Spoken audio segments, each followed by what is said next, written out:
I'm sitting on my space heater. You know what's poppin'. Spider-Man, Far From Home. Was it good? Did it live up to Endgame, which probably was the biggest cinematic doom to dangle the bangle of all friggin' cinema, right up there with Frankenstein and the Werewolf Meet Dracula and the Mummy guy. That was gnarly back in the fudging 40s. Well, anyways, as I was saying, what was I saying? I was saying something. Spider-Man, Homecoming. It was good. I would give it about I'd say it's just on par as Spider-Man versus Doc Ock. It was pretty good. It was no Slave for the Sky Dragon though, you know. Egyptian god card right there, bro. I saw it. Dos Beses. That's Spanish. That's actually Italian for 3 times, aka twice. Saw it twice. Oh, poop, crap. Well, I saw it twice, and from what I gathered, that's good. You should definitely see this movie more than once, cause it's good. It's a good movie. I think it's better than the first one. I think it goes right up there with the Spider-Man second sequels as a good one. So it's like Amazing Spider-Man 2, and then you can pick your poison between Spider-Man Far From Home and Spider-Man 2, which is Doc Ock one from the Sam Raimi trilogy. Oh, also, remember when everyone thought this movie was going to be in space? Because I did. I thought Mysterio was going to be an alien or something. And I was on board for that. So, I don't know. Actually, I wasn't on board for that because I want him to be human. Because, you know, he's a human. But, you know, Jake Gyllenhaal's okay. You know what I mean? I think he was played by Jake Gyllenhaal, right? He was a good Mysterio. There was a couple times where I felt like he was a little out of place or something. I don't know. Just my opinion. Oh, also, he has some really broad shoulders. Like, Jesus Christ. I was looking at him, and it takes up like a quarter of the screen. Every time he's on stage, or on screen or whatever, his shoulders take up so much for no reason. It's crazy. I was like, Jesus Christ. I see Peter Parker, and he's like... And then this man's like, I don't know. His shoulders were so big. I don't know why he was like that the entire time. But yeah, he did a good job. The whole Mysterio thing, where they were using drones or whatever, it's a little far-fetched. I think it was a little far-fetched, personally. But, you know, who cares? Because it was entertaining, and he did all the special effects and magic and Gizmo Bobble, because he didn't do any magic. It was all just illusions, projectors, and attack drones and crap like that. But enough about Mysterio. Let's get back to Peter Parker and some of the supporting cast. Starting with the supporting cast, we got Ned. Ned, he killed it. He was hilarious. He just did exactly what he was supposed to do. Be the fat, funny friend. And he also got a girlfriend, Betty Brant. By the way, I love the actress that plays Betty Brant. I don't know who she is, but honestly, she did an amazing job. I thought she was really funny. Like, on her first scene, where they open up the movie with that one song, was like, I love, and there's a montage of all the dead Avengers, and it was like, that was funny. That was honestly really funny. And they kind of explained the blip, or whatever, is which people are explaining the snap. You know, it's no longer called the snap anymore. Screw the snap. It's the blip, bro. The blip.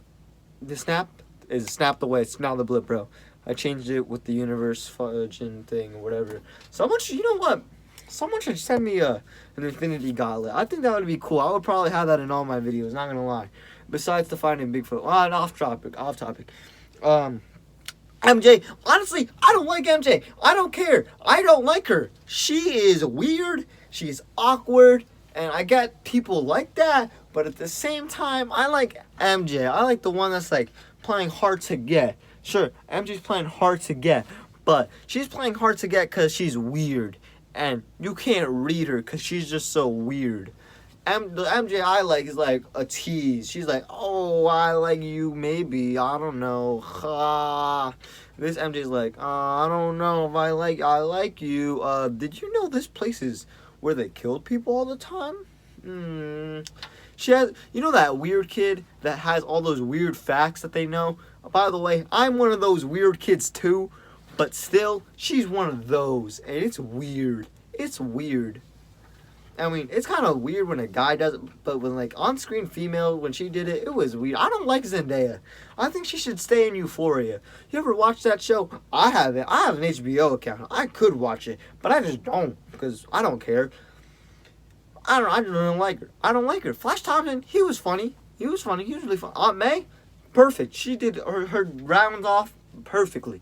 I thought they introduced her as a charity giver, which I thought was amazing. Because charity is important. In all honesty, I think it's important. Happy Hogan, they introduced their relationship. Oh, also, in the comic books, I don't know if a lot of people know this, but I'm just saying it right now. Ame kind of thought. She gets around. She gets around. And she's an old lady still. So, like, I don't know. But, yeah, Mysterio. Back to Mysterio. Because I kind of think I did perfect. Oh, the side character. Actually, I got a couple more. Whatchamacallit? What's his name? What's that guy's name? Eye patch guy. Fudge, bro. Nick Fury. When Nick Fury was on screen, he did great. Samuel L. Jackson was perfect. Nick Fury kind of seemed out of place for the majority of this movie. There's a couple instances where we were like, what? That's weird. Why did he say that? That's unlike him. But then it's kind of explained because it wasn't him. It was Talos, which was a Skrull, and that kind of alludes to Skrull invasion. But it's not the Skrull invasion because the Skrulls are cool now in, like, the MCU, and the Kree are the bad guys because, switch things up. You can't always expect the same thing. Tom Holland, he was great. It's Tom Holland. You expect him to be great, he's gonna be great. Besides when he's in that new spy movie with Will Smith's a bird, I don't think that's gonna be good. I don't think he put 100% effort in it because I know his casting manager or whatever didn't put 100% effort in it because why would he put Tom Holland in a movie like that? Because it looks like dog poop. I'm gonna just be for real with you. And it's probably gonna make a good amount of money in China, so it's okay. What else? Tom Holland, he was great. He was funny. He was active. He did his Spider-Man thing. Night Monkey jokes were funny. I really liked them, actually. I think those jokes were the ones that made me laugh the most, to be honest. When he was in the Netherlands and they were all like, oh yeah, haha, they're all super nice or whatever.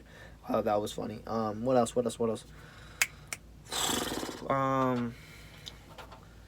The whole Betty Brant relationship with Ned, that was all super funny. I thought they were kind of cute, not gonna lie. Cute, definitely a way better couple than MJ and Spider-Man, because I honestly do not like that relationship at all, because I do not like MJ, so I don't like Zendaya. Screw her. Don't mind that. Oh, but scenes that I like, every time Mysterio was like screwing with Peter Parker's brain, like definitely the first time where like he first found out that Mysterio was a bad guy and he went to go confront him about it. That scene, perfect. That was such a good scene. Honestly, the choreography, Peter Parker being scared, Peter Parker being tackled by Peter Parker's, the allusion to dead Iron Man, like some zombie of Marvel zombies. There's this one comic book where basically Mysterio tricks Spider-Man to think that he's shrunk or whatever because he makes like a giant house or whatever. But no, Mysterio just made a giant house and made a giant robot of himself, which was cool, I guess. They allude to that. There's also a couple Easter eggs in the background, like there's the boxer that Spider-Man fought back in the day. I'm sorry, I blanked out. I got a text message, you know what I mean? What else?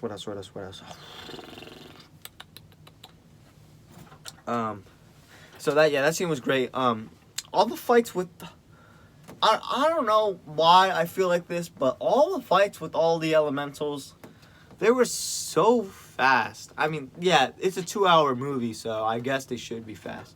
So I guess I like that, but like I don't know, I didn't really feel like there was that much stakes in the elemental fights because there really wasn't. Because it was all fake. Most of it was fake. The damage was real, but the elementals themselves were fake. And the story, the way everything was construed to make Mysterio look like the good guy was super smart. Because that was his goal originally. In the comic books, his original goal was to be like considered a superhero or whatever. But he was like, you know what, screw it, I'm gonna beat up Spider-Man. And yeah, I don't know. I really like that. And like when he alludes to all the people that have been wronged by Stark, because there's a lot of people. I'm gonna just be frank with y'all. Stark kind of screwed over a bunch of people, and we all know it. We all know it. So, like the guy from the first movie, or whatever. Oh, also something I want to bring up. There's this one sketchy guy that's like the guy that picked him up in the bus or whatever. That's Dimitri. His name is Dimitri. He's Chameleon. That's one fan pointed that out to me. Shout out Edgar Sanchez. Shout him out. You know what I mean? Good guy, cool guy. He pointed that out to me, and I was like, oh yeah. And that brings up the thing of Chameleon. He could take up the mantle of Mysterio. In all honesty, I don't think Mysterio's even dead. I mean, it could have just been another illusion. We don't know. Actually, we do know. He's dead. He's dead. Yeah. He's dead. Yeah. But, I don't really like that. Some people like... so a lot of people don't like when they kill off villains. And I'm like that, too, personally. I kind of like...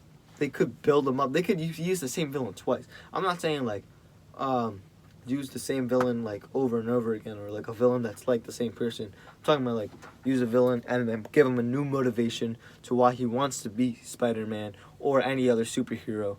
But they usually kill him off. But they're doing that with the Vulture, so that's cool. Also I like how he died. The illusion of him dies to his own stupidity. That reminds me of the first Sam Raimi movie where Green Goblin dies to his own his own hoverboard or whatever, because he's stupid and called it back to kill Spider-Man, but Spider-Man dodged it. I think that reminds me of that a lot, and I really like that because I like the Sam Raimi trilogies a lot. What else? There's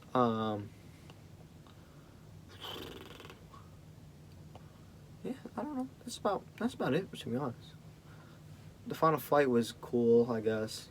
I like when Flash, Betty, Ned, Happy Hogan, and MJ were all in the place, and they were all stuck, and they were saying that all their regrets or whatever, or everything about themselves. I thought that was really funny.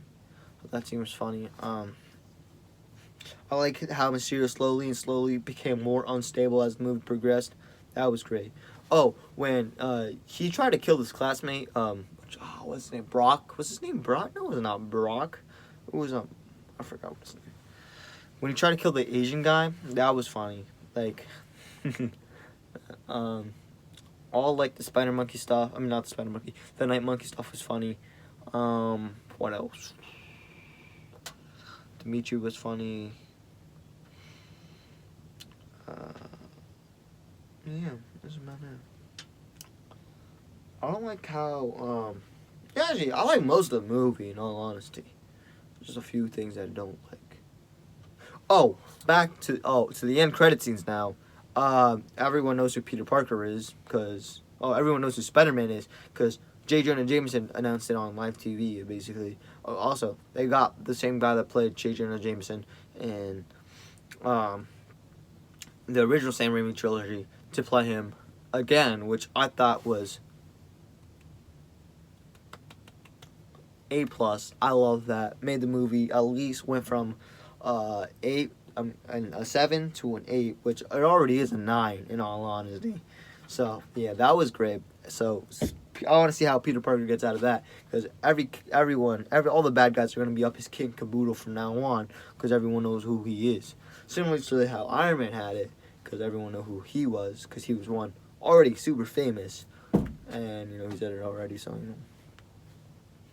Oh, also another thing, the last second occurred scene showed off that there were Kree. He's in space. Whatchamacallit's in space, and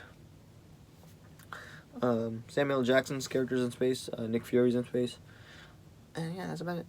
Oh, also, so overall, I would say 9.5. Spider-Man vs. Doc Ock on DVD out of 10. That's a fairly good rating. Oh, on to channel news, because I always do the channel news on the reviews instead of actually making like the channel news that video, which are kind of, I'm not gonna do that because that's kind of gay. So Finding Bigfoot. Once I finish Stranger Things season 3, I'll make the new episode of Finding Bigfoot. That might take a while. That might take like another 2 days. I don't know. Whatever it takes, So yeah, that's about it. And yeah, and next review, who knows? I don't know. Also, sorry for not reviewing Endgame, and I feel like it's too late for that now. Oh well. Snooze, you lose, you right? Alright, see you guys. See you.